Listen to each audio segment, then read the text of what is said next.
nosso vídeo de hoje, nós abordaremos uma série de executivos que têm tido êxito e que são bons exemplos para todos nós, estudantes, profissionais de mercado e assim sucessivamente.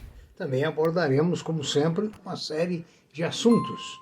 Por exemplo, começamos com aquele vídeo anterior, quando eu havia dito a vocês que o Banco do Brasil havia criado um seguro contra roubo de celulares e itens.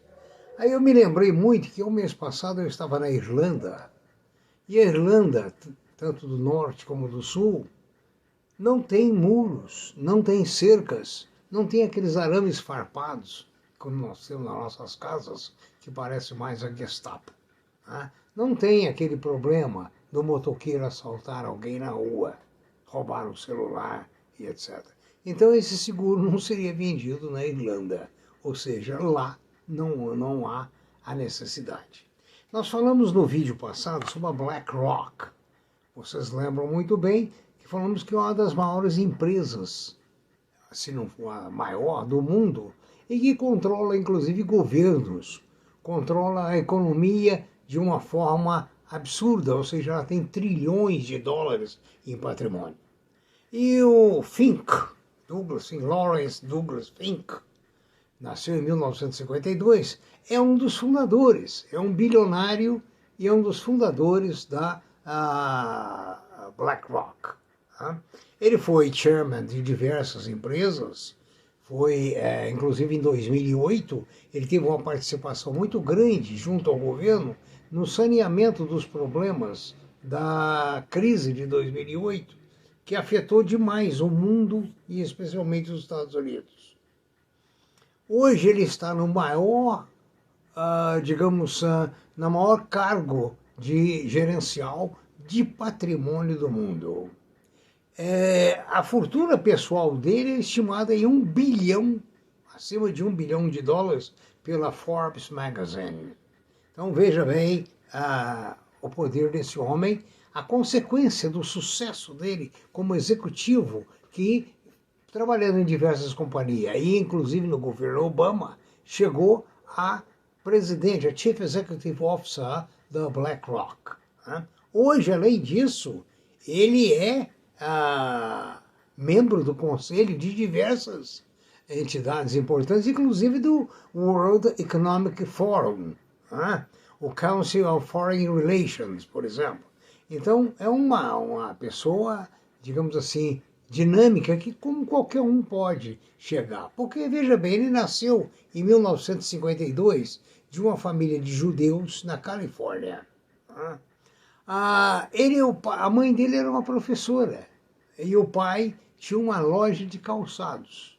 E, veja bem, ele foi para o lado da economia, adquirindo na Universidade da Califórnia o título de MBA em Business and Real Estate e também na Anderson Graduate School of Management em 76, entre outros títulos.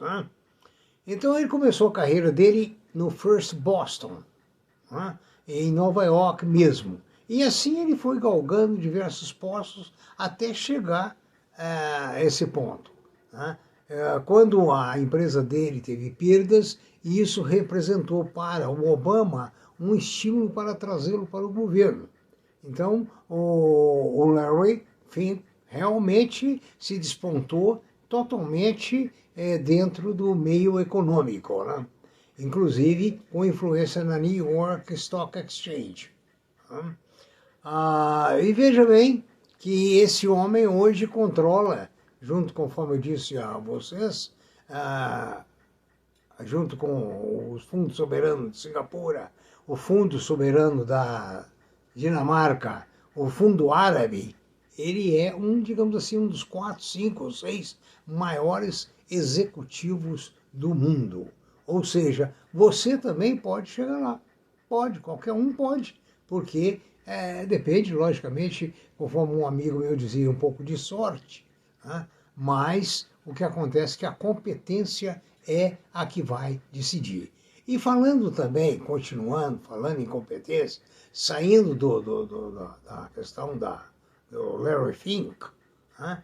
Nós vamos para um outro assunto, que é uma executiva brasileira negra, que diz, entre outras coisas, que a inteligência emocional na formação dela e outros conhecimentos são fundamentais. Ela fala sobre o desafio de liderar na Áustria uma empresa na área de agronegócios. O nome dela é Mona Lisa Gomes, que ela é Country Manager para a América Latina, Espanha e Portugal, da Schauer Agrotechnik Multinational austríaco. Então ela começa a reportagem dizendo uma coisa impressionante, a inteligência emocional. Qual o seu grau de inteligência emocional, meu amigo? Qual? Você já leu muito, já estudou muito sobre inteligência emocional? Sem inteligência emocional, nós quebramos a cara na vida pessoal, na vida profissional. Né? E ela, negra, imigrante e atuante no agronegócio, que é um setor predominantemente masculino, né, venceu uma série de barreiras, né, chegando a esse ponto. E ela diz claramente, o que eu procuro fazer é evidenciar não o que eu não sei, mas trazer às mesas de negociações o que eu posso realizar de melhor. Ou seja, ela coloca-se na condição de realizar vamos dizer, o que há de melhor. Né? Além da questão agrícola, animal, ela tem formação em governança e em finanças, né? Onde ela se torna uma facilitadora de negócios. Então veja bem que a formação de uma negra imigrante, né, dirigindo uma grande empresa multinacional. Antes de passar para outra empresa, eu quero lembrar a vocês que a Gafisa, a construtora brasileira, vai fazer um enxugamento do número de suas ações, de maneira que quem tem 9 vai passar para ter 1. Isso não é bom porque diminui a liquidez do papel, mas o papel está com um preço muito baixo, R$1,20, R$1,30, qualquer coisa assim. Se chegar a R$1 ou menos, ela perde a condição de negociabilidade na bolsa. Agora vamos mudar, vamos lá para o mundo da cerveja. Vamos falar da Heineken. Né? O Chief Executive Officer da Heineken dizia, eu achava que controle vinha antes da confiança. Olha bem a frase dele. Eu achava que controle vinha antes da confiança. Então, o Maurício Giamelardo, Chief Officer Executive, fala que mudou a visão sobre o home office. Né? Então, ele diz que começa os dias dele torcendo para fazer sol e para o mar estar bom para pegar onda. Por quê? Porque ele mudou o escritório dele para a praia. Veja bem.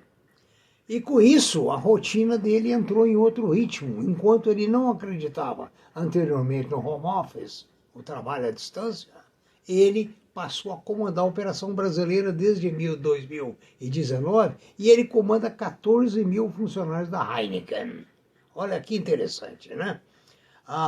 E faz mais de um ano que eles adotaram o trabalho remoto, né? O que fez com que o pessoal passasse a trabalhar realmente em casa e ele até na praia, né?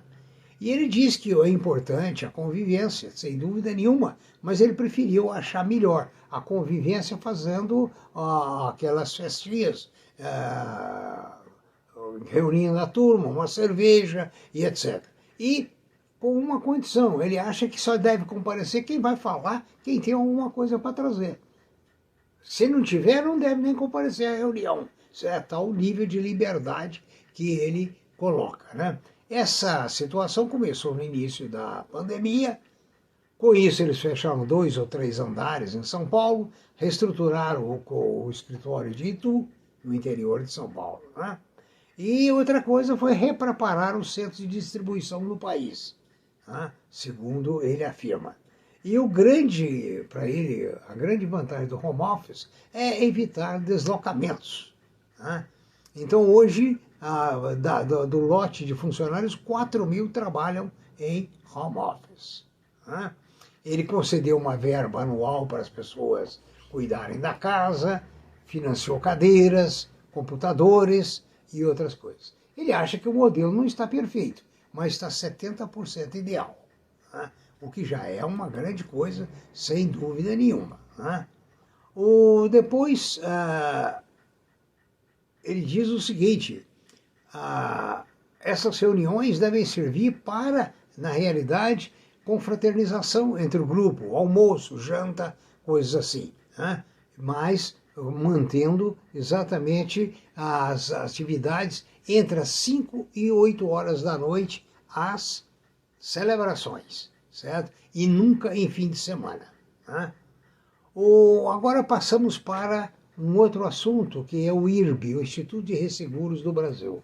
Nós sabemos que o IRB foi uma empresa com ações a 30, 40 reais, uma coisa assim, e depois que começaram a descobrir uma série de falcatruas dentro do IRB, Instituto de Resseguros do Brasil, ela regrediu a tal forma que a ação hoje está valendo um pouco mais de R$2.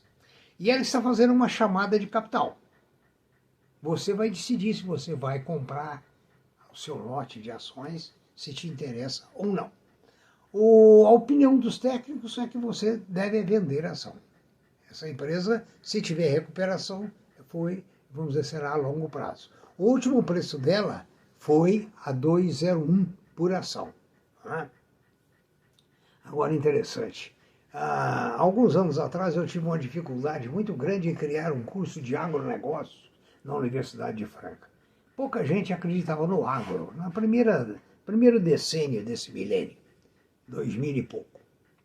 E realmente o curso do início reuniu muito aluno, um bom número de alunos, mas não um número suficiente para a universidade manter o curso. E você vê o seguinte, que hoje cresce demais a demanda por gestores do agronegócio. Pessoas que entendam do arado até o plantio direto, da anotação do caderno até as projeções no tablet. Né? Então, veja bem, não foi só a forma de mudar com a técnica, mudou não. Mudou tudo.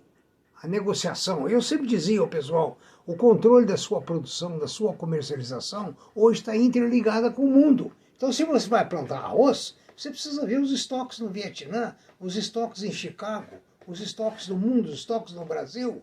Ver quanto está sendo produzida uma tonelada, 1 quilo, um saco, ou seja o que for, no Vietnã, para saber se você pode competir com o Vietnã ou não. Precisa ver o seu custo. Né? A China, que até há pouco tempo tinha um custo baixíssimo, porque o trabalho era praticamente escravo, né? Hoje já tem um custo alto, porque houve uma certa evolução social ali. Né? Então, veja bem, um número muito grande de pessoas hoje estão fazendo segundo curso, né? Uma segunda graduação, como gerenciar a tecnologia, como gerenciar a produção, como gerenciar o maquinário. Enfim, a agropecuária que eu conheci na década de 50 e de 60, que era não mais, não menos do que uma escravidão. O homem era um escravo, o agricultor era um escravo. Né? Nos últimos anos virou um grande empreendimento. Né? E hoje nós estamos vendo que na China e na Europa a seca está causando problemas muito graves. Inclusive na Europa o problema de navegação e também na China, navegação. Então o resultado, o Brasil entrou na área do agro na hora certa, no momento certo, graças a Deus, porque a gente não acertou em quase nada durante esses séculos. Agora, vamos esperar que a gente diminua os erros na próxima eleição, embora nós sabemos que as eleições, os grupos é que comandam as decisões, não são as pessoas, infelizmente. Escolha bem, tente achar bom candidato. Aquele que trabalha, tem um passado bom e tem também um currículo bom. Muito obrigado, eu espero que esse vídeo tenha sido de bom proveito. Felicidades e saúde. E bons negócios.